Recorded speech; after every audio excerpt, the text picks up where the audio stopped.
और I hope आप बहुत अच्छे होंगे। काफ़ी समय आराम करने के बाद फिर से हम आ गए हैं अपनी पढ़ाई करने। तो पढ़ाई करना अब हमें शुरू करना है। स्कूल्स भी हमारे ओपन हो चुके हैं, तो हमें सबसे मेन, क्योंकि हम कॉमर्स के स्टूडेंट्स हैं, तो हमें कुछ मेन चीज़ें लेकर के चलना है साथ में, जो हमें लाइफ टाइम काम देगी।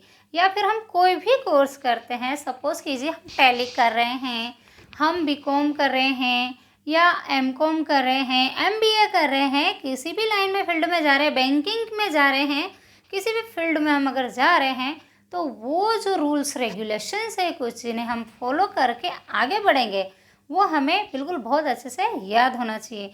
तो ये बेसिक नॉलेज है और ये बेसिक चीज़ें आपको 11th क्लास में ही सिखा दी जाती हैं।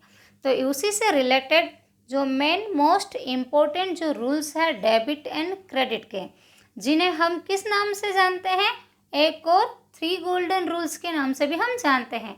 तो यहाँ आज हम फिर से पढ़ने जा रहे हैं बहुत अच्छे तरीके से 3 गोल्डन रूल्स विथ एग्जाम्पल। तो चलिए शुरू करते हैं 3 गोल्डन रूल्स। और 3 गोल्डन रूल्स क्या होते हैं? जनरलाइजिंग करने से पहले, जनरल एंट्री करने से पहले, जिन रूल्स को या फिर कॉमर्स के किसी भी चैप्टर को सॉल्व करने से पहले हमें जो रूल्स और रेगुलेशंस आने चाहिए, जिन रूल्स को हमें फॉलो करना है, वो होते हैं 3 गोल्डन रूल्स। और उन्हीं के थ्रू हम पूरा हमारा अकाउंटेंसी है बहुत ही ईजीली सॉल्व कर सकते हैं। तो चलिए बिना किसी देरी के फटाफट आ जाते हैं बोर्ड पर और तीनों गोल्डन रूल्स को बहुत अच्छे से याद कर लेते हैं, पढ़ लेते हैं, लर्न कर लेते हैं विथ एग्जाम्पल।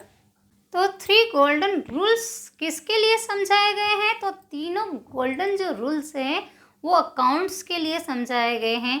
तो सबसे पहले हमारा क्वेश्चन बनता है, how many types of account? How many types of account? तो there are 3 types of account, real, nominal and personal. तो ये तीनों प्रकार के जो अकाउंट्स रहते हैं, इन तीनों अकाउंट के कुछ रूल्स होते हैं। तो उन रूल्स को कैसे याद करना है? पहले तो नेम ऑफ अकाउंट या फिर टाइप्स ऑफ अकाउंट से जाना जाएगा। मैंने बोर्ड पर इन्हें बहुत अच्छे से लिख रखा है और हम इन्हें समझ लेते हैं। तो यहाँ सबसे पहले मैंने लिखा है गोल्डन रूल्स। नाम में ही गोल्ड है तो काम कैसा होगा? बिल्कुल गोल्ड का ही होगा। तो गोल्डन रूल्स बोल सकते हैं, rules of debit and credit इन्हें हम बोल सकते हैं। देन आगे अगर हम देखते हैं तो उसका जो प्रोफॉर्म हमने बना के रखा है, प्रोफॉर्म का फर्स्ट जो है कॉलम, उसमें लिखा है टाइप्स ऑफ अकाउंट, या फिर इसे नेम ऑफ अकाउंट के नाम से भी हम लिख सकते हैं। तो फर्स्ट है हमारा रो में टाइप्स ऑफ अकाउंट, और सेकंड कॉलम बनता है डेबिट, और थर्ड बनता है क्रेडिट। अब यहाँ पर टाइप्स ऑफ अकाउंट या नेम ऑफ अकाउंट में सबसे पहले आता है रियल अकाउंट। रियल या पर्सनल, दोनों में से कोई सा भी हम ऊपर नीचे कर सकते हैं। रियल अकाउंट मतलब कि वास्तविक खाता। क्या होता है वास्तविक खाते में? तो रियल अकाउंट हमारा किससे रिलेटेड है? हमारी असेट से रिलेटेड है। किन किन से? अब इसका रूल्स क्या है? डेबिट में कॉलम में क्या आता है, कौन सी चीज़ें डेबिट होती है? डेबिट वर्ड कम्स इन, जो भी वस्तु, संपत्ति, जो भी एसेट्स और गुड्स, कैश, कुछ भी बिजनेस में आता है, वर्ड कम्स इन बिजनेस में, तो वो क्या होगा? डेबिट होगा। उस चीज़ को हम डेबिट करेंगे। क्या क्या हो सकता है? लाइक मैंने उसके एग्जाम्पल भी लिख कर रखे हैं। सपोज कीजिए कैश, कैश बिजनेस में आती है तो कैश अकाउंट डेबिट हो जाएगा। गुड्स, तो हमने माल परचेज किया, माल खरीदा, तो माल आया और उसके कंसिडरेशन में क्या गया? कैश, या उधार हुआ, क्रेडिट हुआ तो पर्सन का नाम। तो गुड्स, गुड्स क्या होगा? हम परचेस करेंगे तभी तो आएगा, तो परचेस के नाम से इसको जाना जाता है। सेकंड आता है गुड्स। थर्ड होता है एनी एसेट। एसेट्स में क्या होता है? Furniture, building, machinery, typewriter, car etcetera, वो चीज़ें आ जाती हैं। तो जब भी कोई चीज़ परचेज करते हैं या किसी डेबिटर से हमें जो कैश पेमेंट लेना बाकी था वो कैश रिसीव हो रहा है, या हम गुड्स सोल्ड कर रहे हैं, तो उस समय हम जब माल बेचते हैं तो पैसा आता है, कैश आती है, तो कैश उसको डेबिट किया जाएगा। कैसे डेबिट किया जाएगा? कैश अकाउंट के नाम से किया जाएगा। माल खरीदा है तो गुड्स अकाउंट्स, जिसे हमने परचेज किया, खरीदना इट मीन्स परचेज किया, तो गुड्स, जब भी हम गुड्स को परचेस करेंगे तो उसको परचेस के नाम से ही लिखा जाएगा, रिकॉर्ड किया जाएगा। वहाँ मैं लिखूंगी परचेस अकाउंट डेबिट या गुड्स अकाउंट डेबिट भी हम लिख सकते हैं। नेक्स्ट आता है हमारा फर्नीचर। एसेट्स में फर्नीचर, मशीनरी, मैंने बोला ना बहुत सारी चीज़ें आती है संपत्तियों में। Fixed and fluctuating and current कैसे भी एसेट्स हम ले सकते हैं। करंट में हमारा गुड्स है ही सही। फर्नीचर हमने खरीदा तो फर्नीचर आया, तो क्या लिखेंगे? Furniture account debit to cash, नगद खरीदा तो टू कैश। वैसे ही बिल्डिंग और मशीनरी एक्सेट्रा मैंने सेम चीज़ें रहेगी सेकंड हमारे इसमें। तो क्या होता है, रियल अकाउंट में डेबिट होता है what comes in, what's comes in में ये सारे एग्जाम्पल। और क्रेडिट होता है क्रेडिट व्हाट गोज आउट, जो भी वस्तु या संपत्ति बिजनेस से, व्यापार से जाएगी उसे हम क्रेडिट करेंगे। उसमें क्या होगा, लाइक एग्जाम्पल ये सभी रहेंगे, लेकिन ये सारी चीज़ें गोज आउट में क्या हो जाएगी, क्रेडिट हो जाएगी। कैसे? अब देखिए, यहाँ हमने गुड्स परचेस किया यानी कि माल खरीदा। माल खरीदेंगे तो माल आएगा और उसके कंसिडरेशन में क्या जाएगा, कैश जाएगी। अगर नगद खरीदा है तो आया क्या, व्हाट कम्स इन, 2 कॉलम्स होते हैं। डबल एंट्री सिस्टम को हम फॉलो करने जा रहे हैं, तो व्हाट कम्स इन हर एक ट्रांजेक्शन को 2 जगह लिखा जाएगा, डेबिट में और क्रेडिट में। दोनों साइड हमें रिकॉर्ड करना है इस ट्रांजेक्शन और इच एंट्री। तो यहाँ पर हमने अगर माल खरीदा एक एग्जाम्पल के लिए, तो माल आया, माल को हमने क्या किया, खरीदा, इट मीन्स हमने परचेस किया, तो परचेस अकाउंट डेबिट। लेकिन खरीदा तो ऐसे तो खरीदा नहीं, कोई फ्री में तो देगा नहीं। उसके कंसिडरेशन में हमने क्या किया, कैश दिया। नगद खरीदा है, कैश परचेस किया है, तो what goes out is credit. जो भी वस्तु या संपत्ति बिजनेस से जाती है वो क्या होगी, क्रेडिट। तो माल खरीदा तो purchase account debit to cash account, नगद खरीदा तो टू कैश अकाउंट। टू का मतलब होता है क्रेडिट कॉलम में हमें लिखना। तो क्रेडिट क्या हो जाएगा, कैश क्रेडिट हो जाएगी क्योंकि वो जा रही है। तो कैश आती है तो डेबिट और जाती है तो क्रेडिट। या कोई भी संपत्ति या एसेट्स आती है तो डेबिट और जाती है तो क्रेडिट होगी। ये हमारा रियल अकाउंट का रूल्स यहाँ कंप्लीट होता है।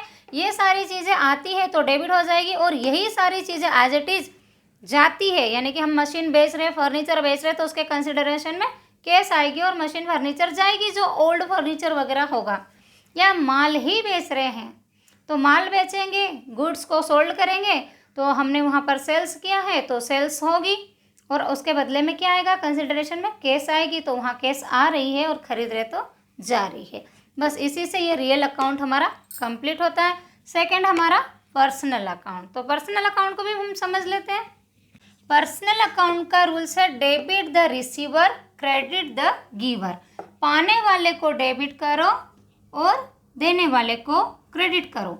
रिसीवर, रिसीव कब करते हैं कोई चीज़ को, रिसीवर कौन रहेगा, कोई पर्सन रहेगा, राम कृष्णा, राम रहीम, जो भी नाम हो, नाम से कोई XYZ भी हो सकता है, ABC भी हो सकता है।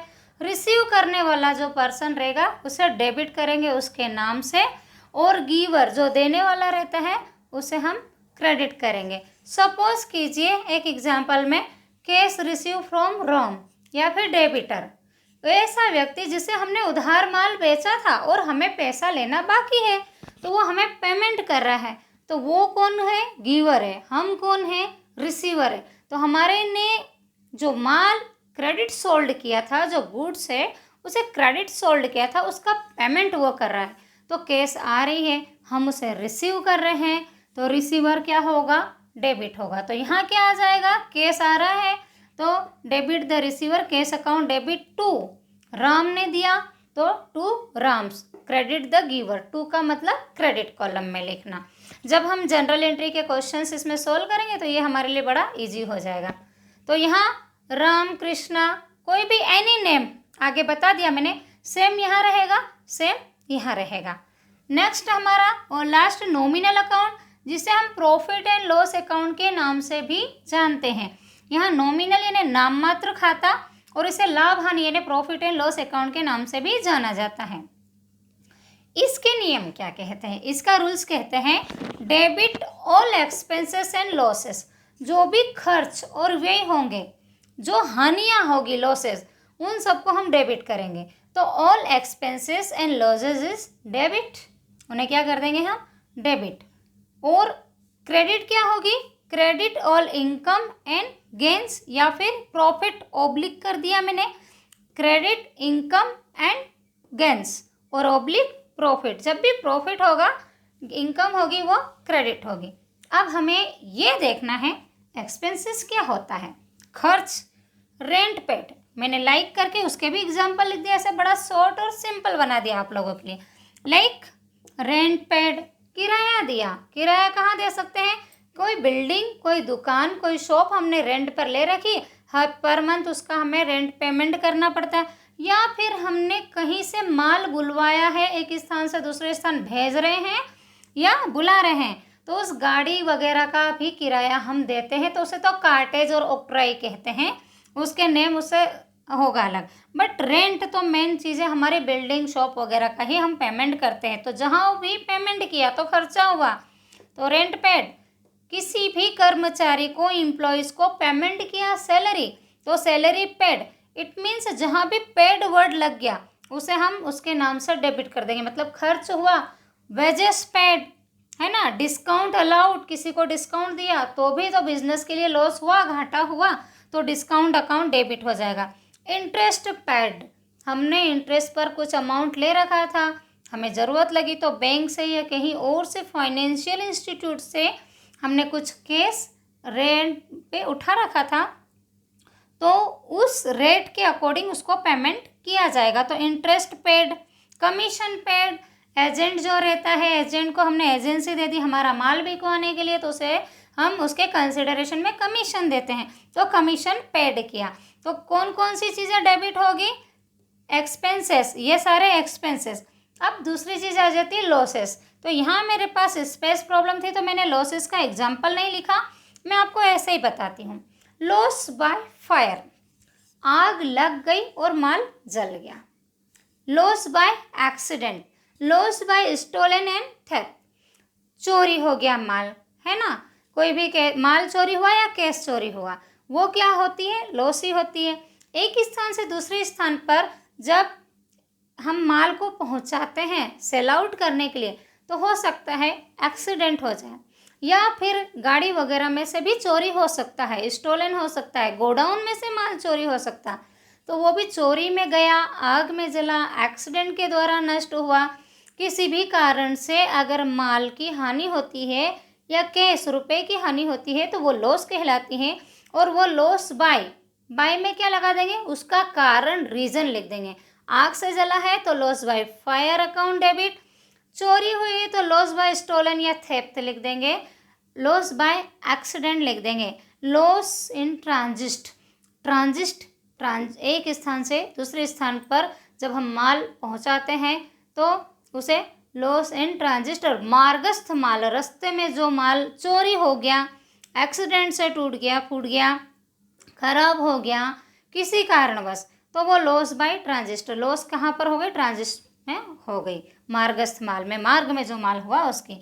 तो ये सारे लॉसेस को हम डेबिट करेंगे उनके नाम से। कैसे, debit all expenses and losses. कौन कौन से एक्सपेंसेस है, सारे लिख दिए। लॉस कैसे लिखेंगे, loss by fire account debit, loss by theft या stolen account debit. To cash, अगर पैसा, माल, लॉस बाय फायर, फायर में तो आग में तो माल ही जलेगा, तो टू गुड्स अकाउंट लिख देंगे। देन लॉस बाय स्टोलन, चोरी, तो चोरी में नगद रुपया भी हो सकता है और माल भी हो सकता है, तो loss by stolen account debit कर देंगे। और टू में क्या कर देंगे, अगर गुड्स हमारा डिस्ट्रॉय हुआ है तो गुड्स लिख देंगे, गुड्स हमारा चोरी हुआ है तो गुड्स लिख देंगे, और केस अगर हमारी गई है तो टू में केस लिख देंगे। सिमिलर चीज़ें क्या होता है, नॉमिनल नाममात्र खाता, debit the expenses and losses and credit income and gains oblique profit.